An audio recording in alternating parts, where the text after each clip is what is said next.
Assalamualaikum warahmatullahi wabarakatuh. Kami dari kelompok 1 akan melakukan praktikum tugas fisika menentukan letak titik berat benda. Perkenalkan, nama saya Hamdan Najis. Perkenalkan, nama saya Muhammad Raka Pramudia. Perkenalkan, nama saya William Prianto. Perkenalkan, nama saya Maranton Maruf.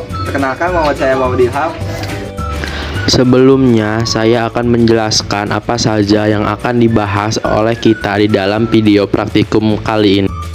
Yang pertama adalah tujuan praktikum, alat dan bahan, langkah kerja, pengukuran koordinat titik berat benda, dan yang terakhir perhitungan dan kesimpulan koordinat titik berat benda.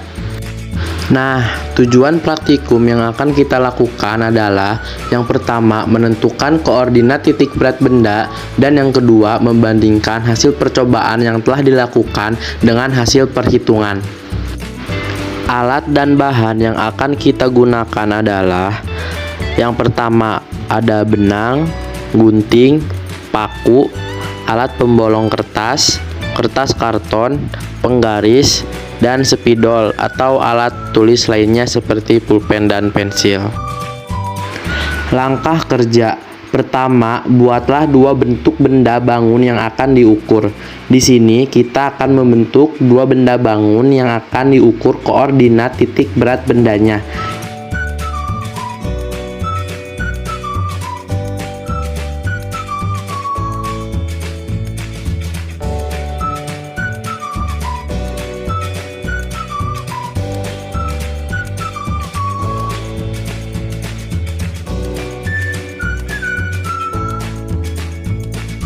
Di sini kita sudah membuat benda bentuk yang kita inginkan.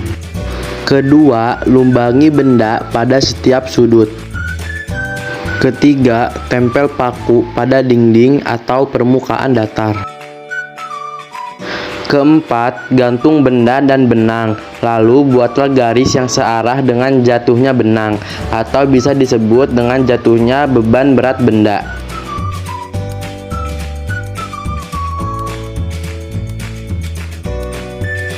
Lakukan hal tersebut ke setiap lubang. Di sini kita hanya menggunakan 3 lubang saja. Lalu buatlah garis yang sudah ditentukan oleh titik jatuhnya berat benda. Pengukuran koordinat titik berat benda. Benda 1, X0 sebesar 7,9 cm, Y0 sebesar 10,2 cm. Benda 2, X0 sebesar 8,1 cm, Y0 sebesar 11,6 cm. Perhitungan koordinat titik berat benda. Dimulai dari benda 1. Benda 1 terdiri dari 2 bangun, yaitu bangun segitiga dan bangun persegi. Nilai X1 sama dengan setengah kali alas sama dengan 8. Nilai Y1 sama dengan tinggi persegi ditambah sepertiga dikali tinggi segitiga sama dengan 19. Dan luas bangun ke-1 sama dengan alas kali tinggi dibagi 2, yaitu sama dengan 72. Nilai X2 sama dengan setengah kali sisi horizontal sama dengan 8. Nilai Y2 sama dengan setengah kali sisi vertikal yang hasilnya sama dengan 8 juga. Luas bangun kedua sama dengan sisi kali sisi yang hasilnya sama dengan 256.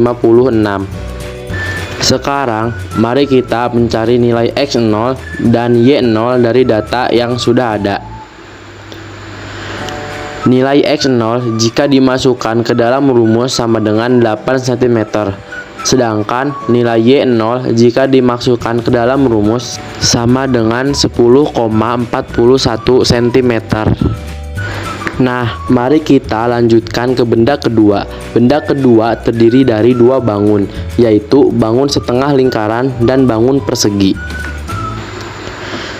Nilai X1 sama dengan setengah lingkaran dikali diameter sama dengan 8. Nilai Y1 sama dengan tinggi persegi ditambah 4 jari-jari dibagi 3 pi, yaitu 19,4. Luas bangun ke-1 sama dengan setengah dikali pi dikali jari-jari kuadrat sama dengan 100,48. Nilai X2 sama dengan setengah kali sisi horizontal sama dengan 8. Nilai Y2 sama dengan setengah kali sisi vertikal sama dengan 8. Dan luas bangun kedua sama dengan sisi kali sisi sama dengan 256. Mari kita cari nilai X0 dan Y0 dari data benda 2 yang sudah ada. Nilai X0 jika dimasukkan ke dalam rumus sama dengan 8 cm. Sedangkan nilai Y0 jika dimasukkan ke dalam rumus sama dengan 11,21 cm. Kesimpulan koordinat titik berat benda sesuai dengan tabel berikut. Dapat kita lihat dan simpulkan bahwa di sini terjadi kesalahan pada hasil percobaan. Setelah dibandingkan, hal ini mungkin disebabkan oleh faktor angin dan lain-lain, sehingga terjadi kesalahan saat menandai kertas dengan spidol. Sekian dari kampung kami. Terima kasih. Wassalamualaikum warahmatullahi wabarakatuh.